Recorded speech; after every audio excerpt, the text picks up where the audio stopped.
Salut mon Oh, je te fais la bise, allez, ça va, on s'est pas vu depuis un Bonne moment. année. Bonne année. Oui, ici c'est 3 bises, c'est le Ouais, sud-ouest. ouais, exactement. Ça me saoule d'ailleurs. Hein. Moi aussi. Bonne année à vous tous. Voilà, on est ravis de vous retrouver. Bonne année, une belle année 2024 pour la santé, Vous la etc. sentez pour l'année le trading. 2024 là ou pas? Ouais, moi je... T'as été sage en fait? T'as eu des Non. cadeaux? Ouais, ça m'étonne pas toi. Et toi? Oh, ça va. ça va, d'accord, ok. alhamdoulilah. Ouais, ok. Bon. Bon, mais bienvenue chez les Tontons Crypto. Ravi de vous retrouver. On ne cherche pas une équipe qui gagne, vous aurez toujours Julien pour les fondamentaux. Et mon ami Alex, côté technique. Alors, ravi de vous retrouver. Hein. On est toujours sur la chaîne. Un petit pouce bleu, ça fait toujours plaisir. Des petits commentaires. Des petits commentaires. N'hésitez Voilà. pas à vous abonner. Ça fait toujours plaisir. Nous, on est mieux référencés et vous, vous n'aurez Rien. Et voilà. Oh, dis donc, on n'a pas perdu le. Ouais, mais non, ça- mais ça- c'est normal. Bah, là, c'est le début cool, d'année. Là. c'est cool, Ça, c'est on a cool. rechargé un peu les batteries. T'es à fond, t'es bien rechargé? Ça va. Parce qu'on va attaquer, on attaque direct là. Alors, c'est quoi le programme? Ah bon, bah voilà, c'est le doute. Hein, on va dire le thème de, de T'as cette vu, hein émission. on- Ça doute. Même sur Twitter, même Ah, les pros. ça monte, Aïe, ah, aïe, ça aïe, peut baisser, ouais. ah, je sais pas. me Les deux. ouais. Bref, hein, vous l'aurez compris, donc voilà, hein, on va parler de notre ami ETF. Hein, ETF. voilà, hein, toujours. Puisque c'est lui, où on essaye de vous faire croire que c'est lui qui dicte la pluie et le beau temps. On va vous expliquer quand même que oui et non, il y a quand même des petites nuances. Tout à fait. Il n'y en a pas 50. Tu l'as la blague ou pas là? Non, 50 nuances de... Ah oui. Ah, là. Ah, tu vois, il y a Ah, ouais, ouais, j'étais un peu ouais, bref, ouais. vous savez, hein, c'est le début d'année. Et alors, la season, Eh ben là, le season, c'est pour maintenant, peut-être pas, peut-être pour très bientôt, Ça peut-être. saigne un peu À quand même. voir, ça saigne, voilà. en tout cas, on vous présentera pourquoi potentiellement on est dans le scénario parfait pré-ETF. Mais on va aussi vous expliquer qu'il faut arrêter de faire une fixette sur cette ETF. Allez, on attaque par les news de la semaine. Allez, c'est parti.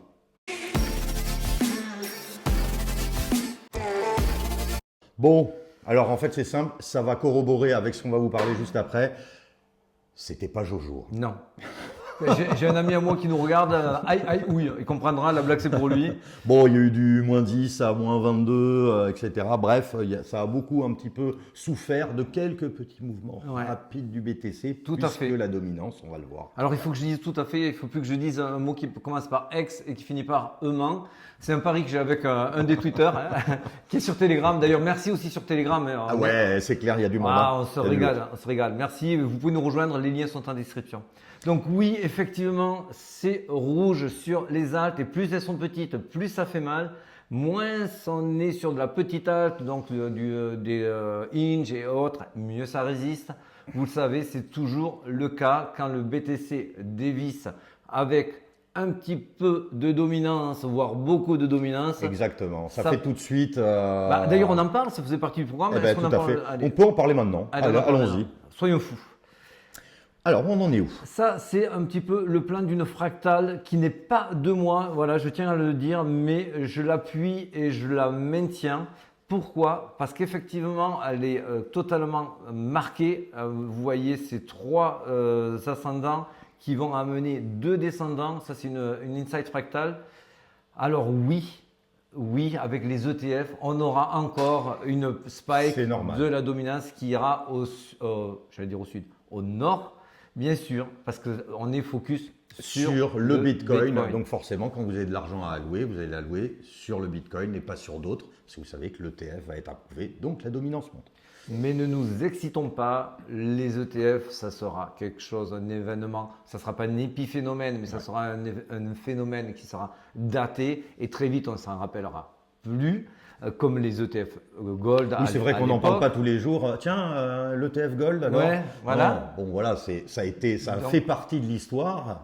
Ça a permis d'amener Là, le monde. Il faut savoir aujourd'hui, alors là on va spoiler la seconde partie, il faut savoir aujourd'hui, c'est pas les ETF qui font que le cycle est haussier maintenant, c'est le cycle qui est haussier maintenant qui attire les les ETF. ETF. Voilà. Croyez-moi que tous ces grands hedge funds, s'ils pensaient qu'il n'y avait pas un cycle haussier devant qui arrivait, il n'y aurait pas d'ETF. Voilà, c'est Ouais, clair, ils net sont et pas là précis. pour perdre leur temps. Donc et perdre arrêtons l'argent. de penser que si c'est oui, c'est bon, c'est bull run, si c'est non, c'est bear market. C'est une connerie. Lady Crypto le disait très bien. D'ailleurs, c'est Philippe, petit clin d'œil. Je suis complètement d'accord avec ce que tu m'as partagé sur Lady Crypto. Allez, dit crypto. Il y a aujourd'hui, on ne peut rien faire à part attendre pour les ETF. Par contre, vous pouvez faire énormément sur vos bagues, à commencer à regarder quelles altes vont plus ou moins performer, solidifier vos bagues si vous êtes ETF et Bitcoiner. Donc tout ça, vous avez un travail. Vous pouvez vous former aussi en attendant de lire des articles sur des ETF, oui ou non. parce que c'est du bruit. Ouais, exactement. Et d'ailleurs, on en parlera peut-être la fois prochaine, hein, s'ils veulent. Les prédictions aussi, un petit peu les narratifs qui peuvent compter pour 2024. Ça peut être intéressant, vu qu'on a du temps. Ouais. Alors, la DeFi, contrairement à ce que je pensais, n'est pas encore… n'est pas encore sortie, elle est un petit peu moins. Mais c'est vrai que sur 2023, il y a eu des études sur 2023. Et on projette sur 2024 tout ce qui est Gamify, tout ce qui est RWA, les Real World Assets, et l'IA, pardon. Ça, on vous le redéveloppera. Pour revenir à notre dominance, donc oui, pour l'instant, ça fait mal aux altes parce que tout l'argent va dans le Bitcoin de manière majoritaire. C'est ce qu'on appelle la dominance qui est exprimée en pourcentage. Donc plus ce pourcentage monte et plus la part d'argent entrant va dans le Bitcoin et donc au dépend des altcoins. C'est pour ça qu'elle saigne. Et c'est aussi pour ça que ce tableau, vous devez vous l'enregistrer. Vous allez voir, c'est assez relativement simple, c'est très basique, mais il faut toujours le savoir, parce qu'on a tous été peut-être là récemment à regarder en disant « Ah, le Bitcoin commence un peu à monter, où ça va ?» Putain, mes altes, ils font rien. On y est, justement, une dominance très forte, avec des petites chutes, etc. Ça fait saigner. Colonne de gauche, vous avez la dominance du Bitcoin. Vous avez 3 cas de figure, donc quand la dominance monte et quand la dominance baisse. Donc les 3 premiers cas de figure, quand la dominance monte, si le Bitcoin monte, les altes baissent. Si la dominance monte, le BTC baisse, les altes se font défoncer. Défoncer, hein. Oui, c'est clair. Si la dominance monte et que le Bitcoin est stable, les altes sont stables. Donc c'est sûr qu'on n'aime pas trop voir ça, parce que pour ceux qui aiment bien les altes, là, c'est pas très très intéressant. Voilà, donc là, pour l'instant, on n'arrête pas de jongler sur ces 3 cas de figure. Soit c'est stable, soit ça se fait défoncer, soit ça baisse. Hormis quelques alts qui fonctionnent bien sûr. Sur des hypes, sur des nouveaux projets, etc. etc. On ne va pas citer des cas à part, mais dans les grandes lignes, c'est cela. Donc, pour nous, tant qu'on n'a pas la dominance qui entre dans ce fameux cycle, je vous le remontre ici, dans ce cycle baissier, ça sera dur d'avoir vos alts qui performent de manière visible sur votre portfolio. Ça ne veut pas dire qu'il n'y en aura pas, comme je viens de le dire, qui fonctionneront. Mais de manière générale, il faudra que l'argent arrive et se disperse un petit peu ailleurs. Et alors, du coup, cette semaine, nos amis Cryptost, il n'y avait rien à se mettre sous la dent. Non, il n'y a rien. On va pas tricoter avec du fil invisible. Donc là, on va vous parler de Coinbase. Alors Coinbase, c'est super intéressant, parce que là, ils ont eu une petite interview sur CNBC en disant, bon, on a déjà trouvé un acteur qu'on souhaiterait racheter. Ouais, apparemment, il serait basé à Chypre. Alors bon, on ne va pas spéculer parce qu'on s'en fout aussi. Oui, on s'en fout. Mais l'annonce intéressante là-dedans, c'est que Coinbase, c'est pour eux définitif. Voilà, donc c'est pour renforcer l'histoire sur l'ETF. Ils commencent à essayer de regarder tout ce qui se passe sur les dérivés, options, etc. Et c'est, on va dire, ça s'appelle la MiFi 2. Donc ceux qui ont cette licence-là, qui est établie dans l'Union européenne, pour pouvoir rentrer sur le marché européen. Donc ça, c'est une news particulièrement bullish, sinon ils ne le feraient pas. Exactement. Ah, je l'ai dit, j'ai perdu. J'ai dit exactement. Ah mince. Mais écoute, t'as gagné, Kevin. Ah merde. Non, mais ça aussi, il fallait que je le dise. Vite fait, on a aussi une responsable ASEC qui dit no go to FOMO. Voilà, alors ça aussi, on a trouvé ça plutôt malin et plutôt marrant. Voire marrant, ouais. Les gars, on FOMO pas sur l'ETF. Ça veut dire quoi pour vous? Bon, ça veut dire qu'il est validé. On se calme, on diversifie son portefeuille. Il faut avoir des actions, blablabla, un petit peu de crypto quand même. Le compte à rebours, final countdown, final countdown, Europe pour ceux qui l'ont. Bon, ben voilà, on y est. Le reste, c'est du blabla. On va bien sûr essayer de trader la news, mais surtout trader le cycle qui est bien plus important pour moi. On continue par le Bitcoin. Eh ben c'est parti. Allons-y. Bon. Nos fameux frais de repo, pour ceux qui nous suivent, vous savez ce que c'est pour les autres. Allez, vas-y. Allez, c'est rapide. Grosso modo, très simple. C'est le coffre-fort des États-Unis. Plus il y a d'argent qui entre, plus ça fait peur, plus il sort, plus on a, on va dire, de la détente financière. Donc, on ne veut pas voir cette courbe trop en haut comme ici. Tout à fait. C'est ce que tu disais, parce que ça veut dire que du coup, on n'est pas sur les risk-on, on a peur, on garde l'argent au coffre. On vulgarise, c'est un petit peu plus technique que cela, mais c'est pour vulgariser. Alors, on a pu remarquer quelque chose qu'on s'est dit tout à l'heure. Alors, juste pour finir l'explication, donc on voit qu'effectivement, il y a une forte décrue, Et c'est exactement ce qu'on voulait voir. C'est totalement corrélé de manière inversée avec le cours du Bitcoin. C'est ce qu'on vous dit depuis des semaines. Inch'Allah, tant mieux. Et vas-y. Et c'est vrai que tout à l'heure, on s'est fait la remarque, on a vu ce petit pic qu'on peut voir là. Oui, ce petit pic que j'avais annoncé sur Telegram plusieurs reprises en disant attention, avant la fin de l'année, pour des raisons fiscales, pour des raisons aussi de prise de bénéfices, ils se payent des cadeaux, tout ça, Voilà, machin. hop, on renvoie tout au coffre-fort. Voilà, cette spike, vous l'avez chaque année, vous l'avez ici. Donc Et on là, l'a quasiment, tu me l'as montré tout à l'heure, toujours le même jour. oui, chaque année. C'était là, ici, donc le 28 décembre. Ici, on l'avait le 27 décembre, suivant le jour, 28 décembre, le jour d'ouverture. On l'a ici aussi le 30-31 décembre. Donc, ces spikes-là font que vous avez une petite spike inversée sur le Bitcoin. C'est pour ça qu'on a eu cette petite baisse. C'est classique. Alors, des fois, c'est moins visible sur le cours du Bitcoin et des risk-on parce que la tendance est tellement forte que c'est absorbé.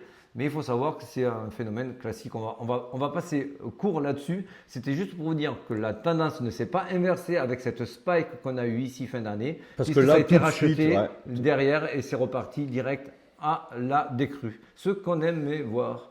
Ça, à ce point-là que tout le monde oublie, voilà. tout le monde oublie. Alors c'est vrai, on va reprendre l'histoire de ça doute. Beaucoup de doutes, etc. Par contre, il y a quand même les graphiques qui parlent d'eux-mêmes. Ouais. Qu'est-ce qu'on voit? Oui, parce que le on-chain, c'est comme les leggings, ça ne ment pas.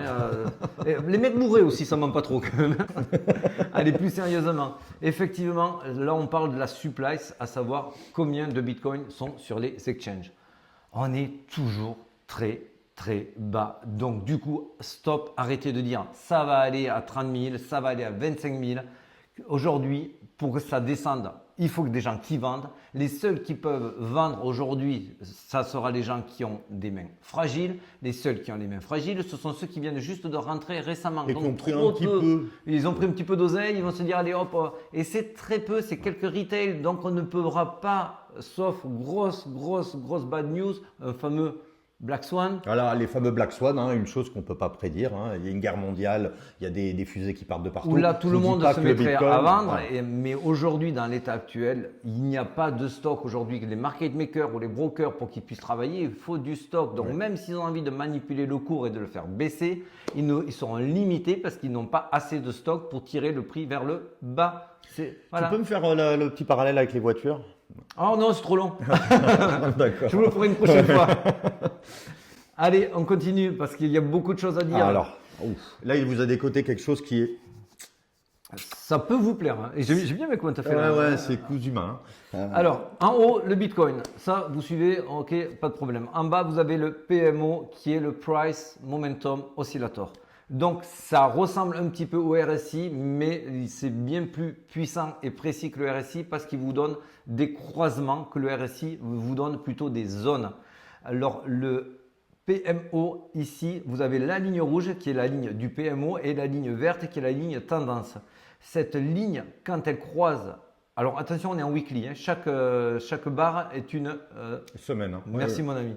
Donc là, vous voyez, on est en logarithmique en haut parce que je voulais vous le montrer sur longtemps, sur une grosse période, puisque je suis remonté jusqu'à avant 2018. Et à chaque fois que vous avez la ligne verte qui croise au-dessus de la ligne rouge, systématiquement. Ouais, c'est vrai. J'ai bien fait, j'adore. Systématiquement. Ouais, on est rigolo. Ouais. Ce début d'année, je sais pas ce qu'on a. Ah, je sais pas le coup. Enfin, rigolo. Ouais, vous nous direz.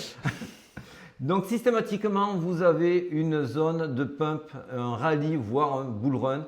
Ici, vous avez eu plus 1900% de hausse jusqu'au prochain croisement où là, c'est passé en dessous. Ici, vous avez eu 250% de hausse quand ça croisait. Ici, quand ça croisait, vous avez eu un suivant 400%, etc., etc. Alors, ce qui est bien, c'est que ça va à l'inverse aussi. Ça va à l'inverse. Là, je vous le montre parce on rentre dans le cycle haussier. Donc, je vous ai montré quand ça marche et que ça passe au-dessus. Mais quand ça marche au-dessous, c'est d'une précision chirurgicale.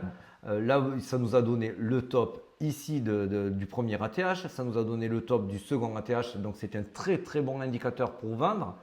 Donc, celui-là, mettez-vous-le au chaud. C'est cadeau, c'est bienvenue. Nouvelle année. Ça c'est, on va dire, un peu pour les long-termistes, un peu comme moi, histoire de regarder une fois comme ça en disant on en est où, voilà, pour les holders. Grosso modo. Alors, j'ai pas eu le temps de vous le backtester sur des UT inférieurs pour le trading.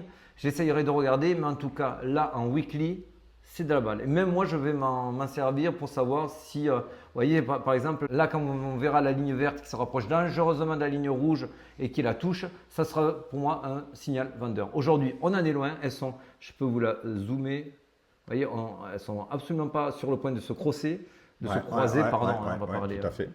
Donc pour moi, ça reste super bon signe. Voilà. C'est super. Ça déjà, hein, c'est un petit cadeau. Donc je vous le redis, Pas mal. pour moi ce cycle haussier, c'était bien avant les histoires des ETF. Vous savez qu'on est haussier depuis fin de l'année 22, 20. 2022. Ouais, c'est ça. Ouais, Ouais, ça ça passe fait vite, longtemps. hein. Ouais, ça fait. Ouais, Ah ouais, t'as vu, c'est les cheveux blancs. Ouais, hein. je sais, c'est la vie. Hein. Ouais, c'est la vie.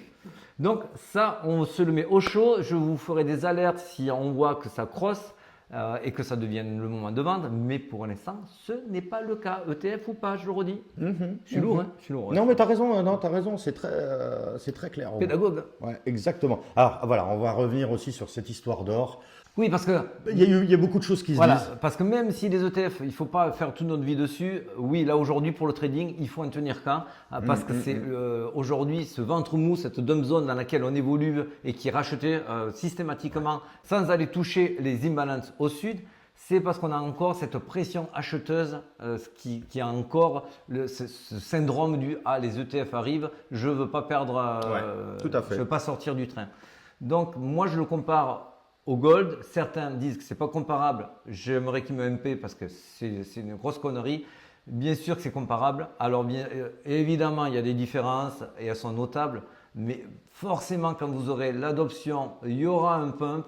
On ne voit pas aujourd'hui le sell the news immédiatement, juste après l'annonce. Vous aurez forcément, comme ici, après l'annonce, une zone d'accumulation parce que les retail vont arriver sur l'annonce en se disant cette fois-ci, c'est pour de vrai. Donc cette fois-ci, ça va monter. On va voir le Bitcoin partir en flèche. Tout le monde va se dire je veux monter dans le train. Je l'ai raté depuis longtemps, sauf si vous êtes avec nous. Hein. Non, mais c'est vrai. Hein, Et c'est cette contrepartie-là qui est indispensable. Si on en parle souvent de la fameuse contrepartie, c'est cette contrepartie-là qui est indispensable pour pouvoir vendre. Donc, si vous n'avez pas de contrepartie, on vous l'a montré, puisqu'il n'y a pas de supply derrière. Oui, tout à fait, il n'y a pas de supply, l'offre très limitée, l'or, ça ne l'était pas, on peut encore en retrouver, etc. Hein. Le Bitcoin, malheureusement, il n'y en a que 21 millions, il y en a 2-3 millions perdus. Exactement. Alors oui, vous aurez moi, je sais que je vais le trader, je vais certainement mettre une partie pour faire le yo-yo comme sur le gold, mais sur une tendance haussière. Pourquoi ? Parce que tout est haussier en ce moment. Donc pour l'instant, faisons un petit peu confiance à la technique. C'est cette technique-là aussi qui nous avait fait dire mais c'est là qu'on allait avoir deux grosses phases correctives puis pump. On l'a eu. Ici, je vous avais dit on va avoir deux petites phases correctives également. On l'a eu, la première en rouge ici, la deuxième en rouge ici. On est toujours en weekly chaque barre et on est en train d'amorcer ce pump-là. ETF ou pas, on est dans un cycle haussier, je le redis, ce n'est pas les ETF qui font le cycle haussier. S'ils se sont intéressés, les BlackRock et autres, au Bitcoin, c'est parce qu'ils se sont rendus compte qu'ils rentraient dans un cycle haussier et que pour eux, les marchés traditionnels étaient peut-être un peu mûrs et sortaient de leur cycle haussier. Voilà, c'est tout, c'est aussi simple que ça. Allez, si on fait un petit peu d'intraday, pour moi, mea culpa, j'ai fait une petite erreur. Samedi, je vous ai donné ce sud puis ce nord parce que je pensais qu'il y avait un equal low ici. Et en fait, je l'ai zoomé. Donc, mea culpa, ce n'était pas du tout un equal low qui était ici en jaune. La seconde barre étant plus basse que la première. Bon, je l'ai fait un petit peu avec mon téléphone, machin, c'était assez compliqué. Donc, mea culpa. Et c'est pour ça que je n'ai pas été fil ce matin quand on est descendu. Parce que l'equal low, qui n'en était pas un, n'avait pas assez de liquidité pour venir l'attirer comme un aimant. Donc ça rebondit juste après avoir pris ses liquidités ici. En tout cas, le move était bien propre, c'était le move qu'on vous a donné. Et aujourd'hui, on va rester dans un range un petit peu pourri, entre du 45 000 ou 46 000. D'ailleurs, c'est génial, il n'y a plus personne, on va y venir. Il n'y a plus personne qui fait rien. Non, Parce qu'on est dans une espèce de dump zone, c'est déjà assez monté, donc ça ne peut plus remonter. Mais est-ce que ça pourrait descendre? J'y crois pas. Donc qu'est-ce que font les gens? Ils font rien. Ils font rien, ils ont peur, ils se disent bon, mais là c'est trop maintenant, je ne vais pas shorter maintenant, s'il faut, il y a l'ETF. Je ne vais pas longuer maintenant parce qu'on a vu que ça peut faire des spikes au sud et se faire rect en 2-2. Donc les gens ne font rien. Donc c'est le scénario idéal pour nos amis à la tête des virtuoses de la finance. Abdoulila, dans la langue que vous voulez. Voilà, moi c'est ce que je vous dis, je vous bassine depuis des semaines. Ce scénario-là, pour moi, il est parfait. Si le train il est chargé, c'est pas le moment où on va avoir des ETF. Et d'ailleurs, petit aparté, on parlait tout à l'heure du spike au sud, histoire d'aller nettoyer un petit peu tout ça. Et c'est vrai qu'il m'a fait un très bonne explication, une analyse. Il n'y a pas de supply en fait. Il n'y a pas de on supply. revient encore à cette même chose. Il n'y a pas de supply et croyez-moi, toi, moi et les autres, si le Bitcoin descend à 43 000, 42 000, 41 000, 40 000, tout le monde en prend. Tout le monde en prend ou en prendra. Donc, c'est limité cette spike-là parce qu'il n'y a pas de stock. Attention, j'aurais un discours totalement différent si on avait une supply au-delà des 20%, 25%, où là, les market makers pourraient dire bon, ben, on va chercher toutes ces liquidités qui sont restées, qui sont là à nous tendre les mains. Mais aujourd'hui, ça leur coûterait trop cher de faire descendre le Bitcoin à 35 000. Attention, ça ne veut pas dire que je ne crois pas qu'il ne peut pas y avoir quand même des légères spikes.